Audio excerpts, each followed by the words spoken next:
आज सुबह सुबह बड़ी इंटरेस्टिंग बात हुई।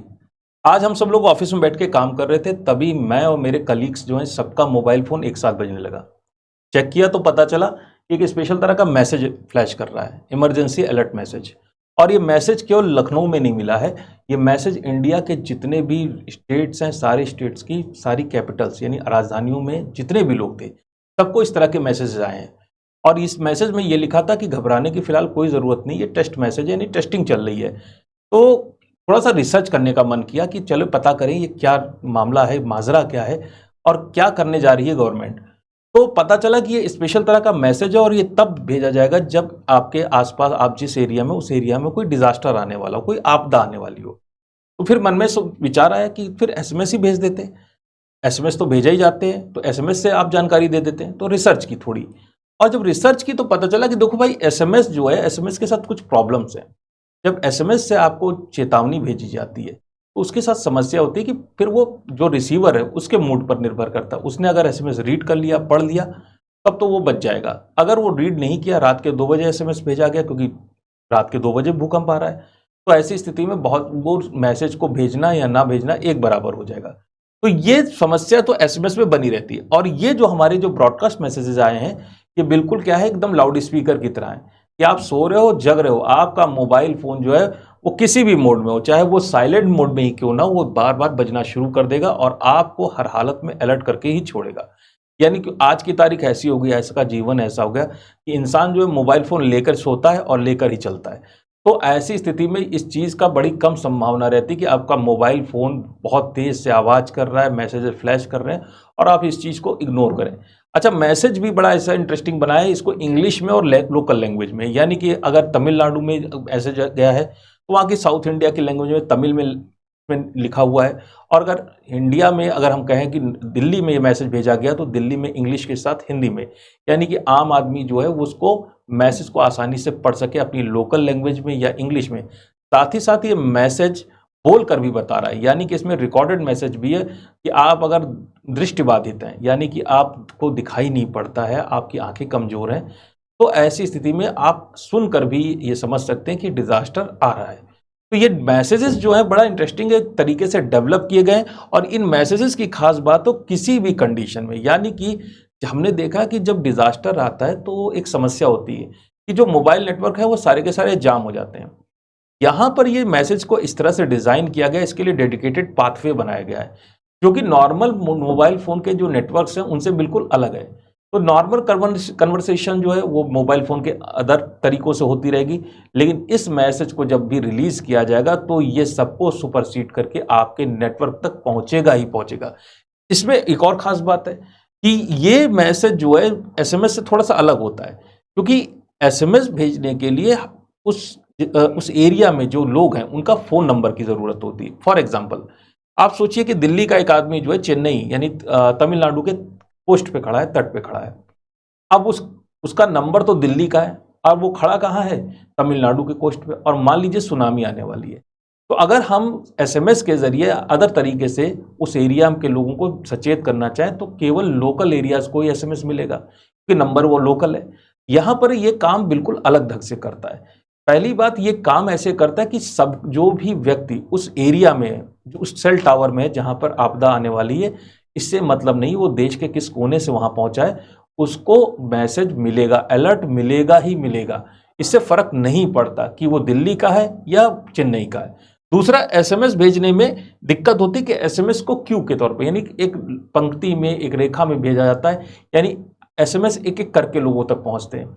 ये वाले ब्रॉडकास्ट मैसेज एक साथ पंप कर दिए जाते हैं, पूरे के पूरे जितने भी मोबाइल फ़ोन उस नेटवर्क एरिया में, सब के सब फ्लडेड हो जाएँगे और सब में एक साथ ही ये मैसेज सायरन की तरह बजना शुरू हो जाएँगे। तो फ़ायदे बहुत हैं इसके। सुनामी जैसी आपदाएँ जो कि कोस्टल एरिया में आती हैं, हमने देखा था कि जब तमिलनाडु में सुनामी आई थी तो किसी को पता भी नहीं चला था और बहुत सारे लोगों की मृत्यु हो गई थी।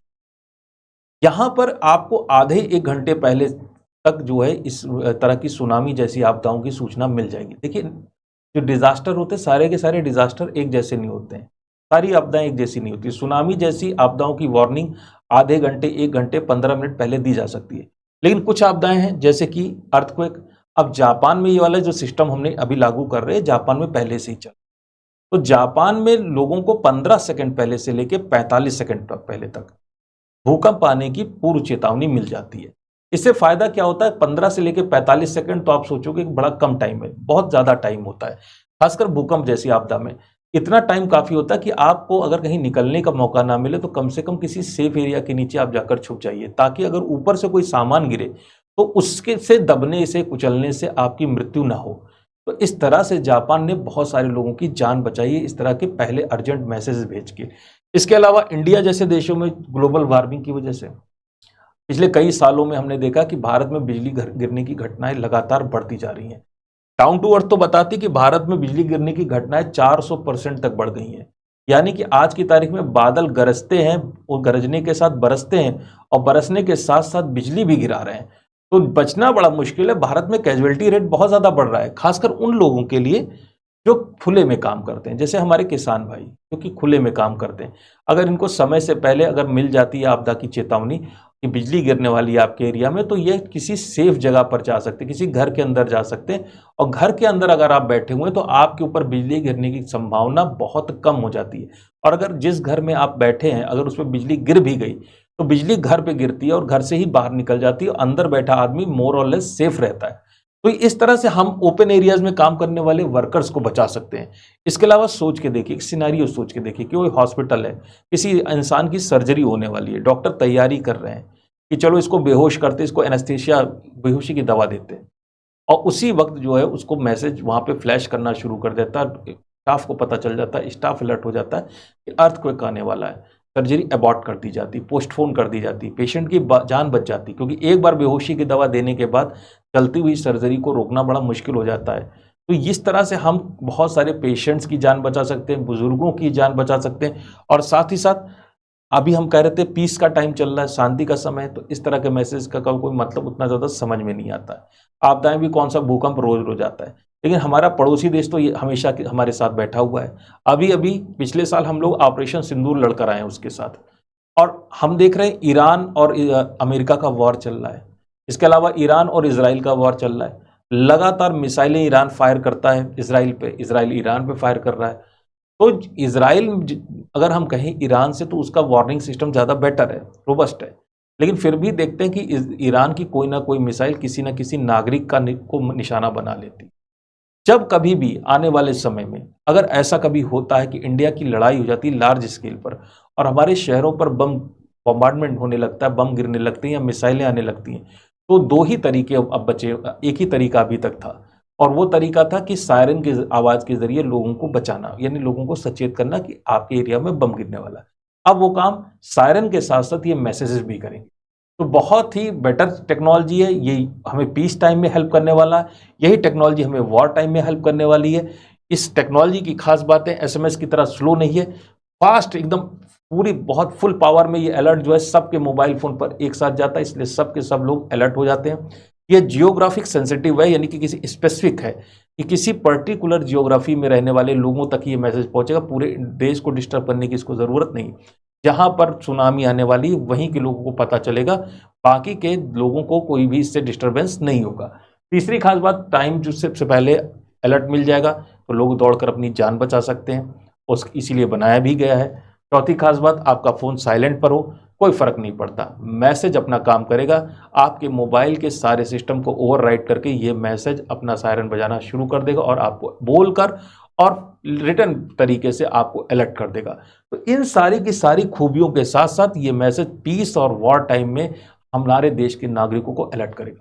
तो बड़ी अच्छी पहल है गवर्नमेंट ऑफ इंडिया की, और इस तरह के मैसेज और टेक्नोलॉजीज़ को इंटीग्रेट करने से आने वाले समय में डिज़ास्टर का मैनेजमेंट करना पहले से थोड़ा सा ज़्यादा बेटर हो जाएगा। और अगर इस तरह की टेक्नोलॉजी से हम एक भी भारतीय की जान बचा पाएँ तो इस तरह की टेक्नोलॉजी में इन्वेस्टमेंट करना बिल्कुल ठीक माना जाएगा। तो आज के वीडियो लेक्चर में हम लोग यहीं तक मुलाकात करेंगे, फिर आपसे मिलेंगे नेक्स्ट वीडियो लेक्चर में। तब तक के लिए थैंक यू।